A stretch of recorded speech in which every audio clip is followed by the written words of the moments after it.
Hello friends, welcome to Target UPSC. Myself Dr. Sudarshan Luda.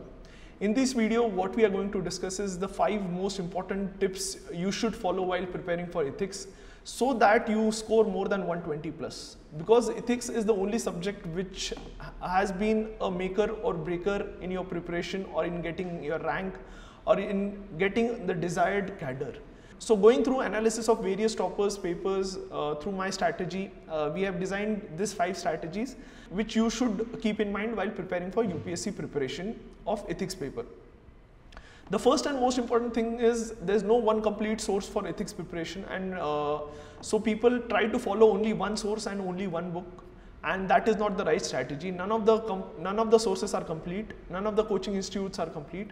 Make sure you have your own handwritten notes of at least 50 to 70 pages. वो notes 70 pages से ज़्यादा या 70 to 80 pages से ज़्यादा नहीं होने चाहिए.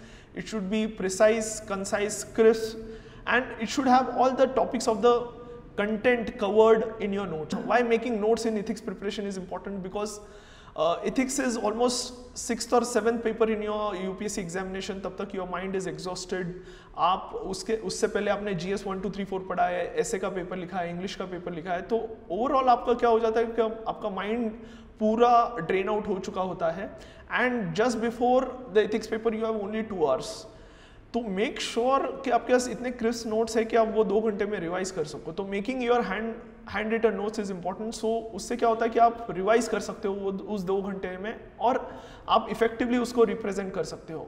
सेकेंड इंपॉर्टेंट चीज़ है कि जब भी आप एथिक्स का पेपर लिख रहे हो, मेक श्योर आपके पास एक डेफिनेशन की डिक्शनरी रेडी हो जिसमें हर एक टॉपिक पर, हर एक पॉइंट, हर एक कीवर्ड पर आपके पास डेफिनेशन रेडी है. And these definitions you must understand the definition, और आपके पास उसकी क्लैरिटी चाहिए जिसका इंपॉर्टेंस यही है कि आपको इंट्रोडक्शन में, कंक्लूजन में यूज कर सकते हो. तो having a clear cut dictionary of definition is more important of each and every keyword. Next important thing is जब भी आप एथिक्स का पेपर लिख रहे हो तो मेक श्योर आप इंटरलिंकेजेस करें. जैसे आप interlinkages between GS4 paper itself, जैसे आप कॉर्पोरेट गवर्नेंस को करप्शन के साथ लिंक कर सकते हो, कॉर्पोरेट गवर्नेंस को क्वालिटी ऑफ सर्विस डिलीवरी के साथ लिंक कर सकते हो.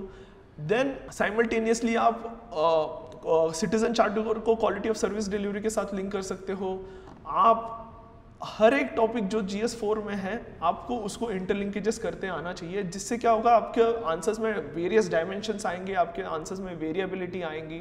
तो एक इंपॉर्टेंट पार्ट है कि आप GS4 के आंसर्स को इंटरलिंकेजेस करें बिटवीन GS4 टॉपिक इटसेल्फ. जैसे having good emotional intelligence is important for having good work culture. तो एक इंटरलिंकेजेस हो गया, सिंपल है but it's important. Next important point मैं जो बोलना चाहता हूँ is you should read second ARC with respect to ethics in governance. बहुत इंपॉर्टेंट पॉइंट है. And if you analyse UPSC's questions are directly coming from ARC. तो reading ARC and making it's short notes out of it is very much important. एक बार ही पढ़ना है लेकिन अच्छे से पढ़ना है, उसको अंडरस्टैंड करना है और उसके नोट्स निकालने हैं. वही चीज़ आप सोल्यूशन में, कंक्लूजन में, केस स्टडी के आंसर्स में आप लिख सकते हो. तो reading ethics ARC, that is ethics in governance, बहुत इंपॉर्टेंट है. तो make sure you read it. और एक चीज़ बोलना चाहता हूँ कि जब आप इंटरलिंकेजेस करें, इंटरलिंकेजेस बिटवीन GS 1, 2, 3 एंड 4 भी करें. जैसे I would call politics without principle is one of the important Gandhiji's sin, and which is you can write जो भी एंटी डिफेक्शन चालू है, defection of MPs and MLAs, वहाँ ये गांधी जी का वैल्यू का एग्जाम्पल आप लिख सकते हो. साइमल्टेनियसली जब भी आप कॉर्पोरेट गवर्नेंस की बात करो, जब कॉर्पोरेट गवर्नेंस की बात करो तो commerce without morality is also Gandhi ji sin. तो ये आप ऐसे लिंक कर सकते हो. साइड बाय साइड जब भी आप GS3 की बात करो, GS3 में भी NPA का इश्यू है, तो वहाँ भी failure of corporate governance is also one of the reasons for NPS. तो आप देख रहे हो कि there is a interlinkages between GS4 paper and GS 1, 2, 3 paper. Rising consumerism, materialism is also one of the reasons for rising corruption in society or degradation of values in society. तो ऐसे linkages आपके answers में, आपके points में जितने आएंगे उतने आपको एक्स्ट्रा पॉइंट्स मिलेंगे. मेक श्योर आप इंटरलिंकेजेस करो. इथिक्स के जितने ज़्यादा कीवर्ड्स यूज़ कर सकते हो उतना ज़्यादा आपको फ़ायदा होगा. तो ये एक इंपॉर्टेंट पॉइंट है. और एक इंपॉर्टेंट चीज़ आप कर सकते हो कि previous years question analysis of ethics paper is important. आपको पता चलेगा कि किस सेक्शन से ज़्यादा मार्क्स आ रहे हैं, एंड उस हिसाब से आप आपका प्रिपरेशन ये कर सकते हो। ज़्यादा थियोरी पर फोकस करते हैं बहुत सारे लोग एकदम, तो theory is to support your argument, उसके एकदम कोर बेसिक्स में जाके इतना इंपॉर्टेंट नहीं है, बट टू सपोर्ट उसका अंडरस्टैंडिंग, ब्रॉड अंडरस्टैंडिंग चाहिए कि एरिस्टोटल ने क्या कहा था, प्लेटो का क्या कहा था, क्या वर्च्यूज इथिक्स है, तो ये एक बेसिक चाहिए टू सपोर्ट योर आर्गुमेंट। एकदम कोर में जाके थियोरी ही लिखते बैठोगे आप आपके आंसर्स में, तो आपको नंबर नहीं आएगा, आपको प्रैक्टिकलिटी में लिखना है। और एक इंपॉर्टेंट चीज़ आपको पता चाहिए कि आपको एग्जाम्पल्स, डायग्राम्स हर एक टॉपिक पर रेडी चाहिए। आप ये नहीं बोल सकते हो कि एग्जाम में हॉल में जाके एग्जाम्पल्स सोचूंगा, डायग्राम सोचूंगा, इम्पॉसिबल है। ये GS4 is the most difficult paper, आप गिव अप करने की टेंडेंसी होती है। तो मेक श्योर आपके हर एक टॉपिक पर आपके पास एग्जाम्पल्स, डायग्राम्स, डेफिनेशंस रेडी है, तभी आप जाके एकदम स्मूथली कंप्लीट कर पाओगे GS4 paper. Most of the students क्या करते हैं, उनको कम नंबर इसलिए आते हैं क्योंकि वो पेपर कंप्लीट नहीं कर पाते, या फिर सिर्फ लिखने के लिए लिखते हैं पेपर। गिव अप करने की टेंडेंसी होती है क्योंकि आप पहले से ही मेंटली एग्जॉस्ट हो चुके होते हो आफ्टर राइटिंग GS1, 2, 3 पेपर। तो ये टेंडेंसी को ओवरकम करने के लिए आपके पास पहले ही प्रीफिक्स्ड में सारे पॉइंट्स और सारे टॉपिक्स रेडी चाहिए। और एक इंपॉर्टेंट स्ट्रैटेजी है, जब भी आप इथिक्स के प्रिपरेशन कर रहे हो तो ब्रेनस्टॉर्मिंग ओवर वेरियस क्वेश्चंस। बहुत सारे टेस्ट सीरीज होते हैं, बहुत सारे UPSC के पेपर्स है, तो ब्रेनस्टॉर्म कीजिए। आप एक अपने नोटबुक बनाइए और उसमें आप ब्रेनस्टॉर्म कीजिए, रोज बैठ के 2 क्वेश्चंस किया, हाँ इसके आंसर्स में मैं क्या क्या लिख सकता हूँ, क्या क्या पॉइंट्स हो सकते हैं। अगर आप पूरा आंसर्स भी नहीं लिख पाते हो तो ब्रेनस्टॉर्म कीजिए कि मैं इसको इंटरलिंकेजेस कैसे करूंगा, क्या डायग्राम डालूंगा इस क्वेश्चन में। तो जितना आप ब्रेनस्टॉर्म करोगे, ये सबसे बेस्ट टेक्निक है इथिक्स के पेपर के प्रिपरेशन में। तो मेक श्योर आप ब्रेनस्टॉर्मिंग करें daily for at least 1 to 2 questions.